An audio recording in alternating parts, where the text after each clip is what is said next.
Hey, what is up, everybody? This is Stevie Breach coming to you with another Monday Night Raw preview for December 7th, 2015.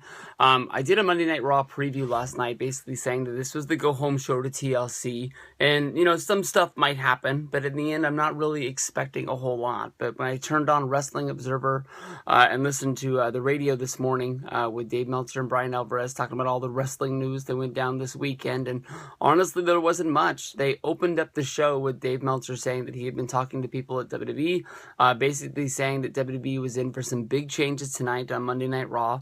Honestly, I don't know what big changes they could be, and he didn't know what they could be either, and they tried to speculate on what they thought could be going down. And I don't think they're going to be doing major changes to the TLC pay-per-view.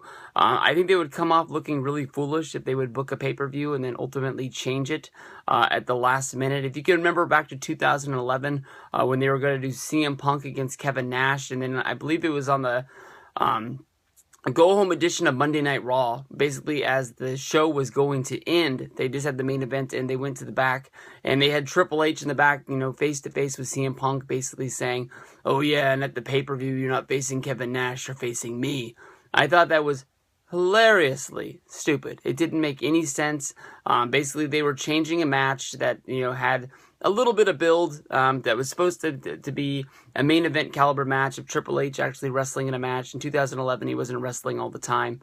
And him going up against CM Punk, the supposed to be number one guy in the company at that time, with all of that buzz, they didn't capitalize on it. They didn't do anything to get anybody excited for it. It just basically was, if people get excited for this, they're going to have to get excited for it on their own. You could say whatever you want to say about Kevin Nash not, passing the WWE tests and whatever, and they had to find a way to fix it. But I don't know. I mean, I think of maybe the TLC match. Maybe you add Dean Ambrose into the main event, and maybe that's a big change. So now it's like Sheamus going up against Ambrose and Reigns, and maybe Ambrose and Reigns are pushed to the fact that they have to fight each other yet once again, even after they've made up after their championship match at Survivor Series. But then again, Dean Ambrose is already booked in an Intercontinental Championship match against Kevin Owens, and maybe that match didn't get the most build out of everything else, so maybe it's not a big deal that they take him out of there, especially with the fact that Kevin Owens was sick last week and he wasn't even on the show. But I don't know. I'm at a loss for words on what they can do to switch things up. I mean, maybe Becky Lynch gets added and that it becomes a three-way at TLC where it's Becky Lynch against Charlotte against Paige instead of just Charlotte versus Paige, and everybody thinking that Becky Lynch is going to get involved and cause a disqualification or something like that, leading to a triple threat at the Royal Rumble.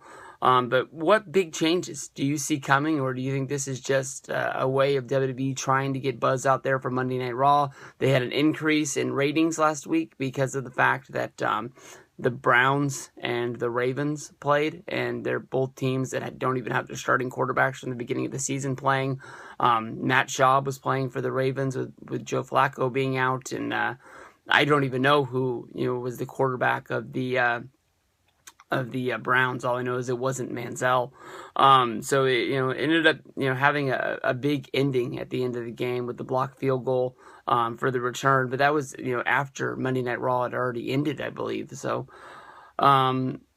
I don't know. What are you guys seeing for big changes? Because I don't really see big changes unless the Undertaker's walking through that door, or Stone Cold Steve Austin, or something like that. But even at that fact, once it's all over, said and done, they're going to get knocked for the fact that they didn't even, publicize or let people know to make sure they watched the show to bring in those casual viewers. But I honestly believe that you're rewarded for watching Monday Night Raw when big-time surprises come down. Yes, it makes a lot of sense that if you're going to have The Rock or Stone Cold Steve Austin on the show, you capitalize on it so people know to turn in.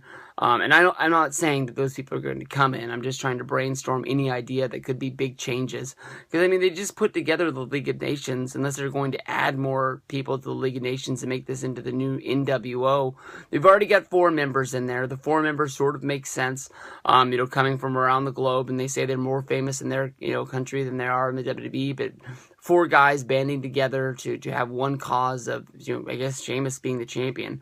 I think that's what's eventually going to break this group up, is that everybody wants to be champion. I mean, even if you're Wade Barrett and you haven't won a match in a long time, you go back to 2010, and this guy was way over and should have beat Cena a couple times to win the championship. Having the New Day a part of the group, I can understand at times, but, you don't want to always have a 7-man faction out there. At least if you have a 4-man team, you could build up to an 8-man tag for a Monday Night Raw, or even an 8-man tag for the Royal Rumble. But I don't know.